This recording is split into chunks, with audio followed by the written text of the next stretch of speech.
So this shows the number of cases that are reported to CDC by age group for children. And if you look back to the left side of the slide, you see that early on, when there was a lot of disease in adults up through the first winter of COVID, children weren't as heavily affected.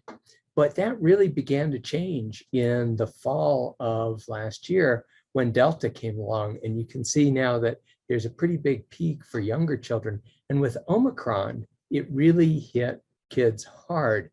And in the red and in the gray, you can see children 1 to 4 and less than 1 year old. And you see this big peak represents a total of about 578,000 kids under 1 who've been diagnosed with COVID, and almost 2 million kids 1 to 4. So it's a lot of disease. But of course, not every case is diagnosed or reported. You don't always take your children into the doctor, or home tests aren't reported. So we want to look at the more serious outcomes, because if it's 2 days of fever at home, maybe that's a different decision than if it requires an emergency department visit.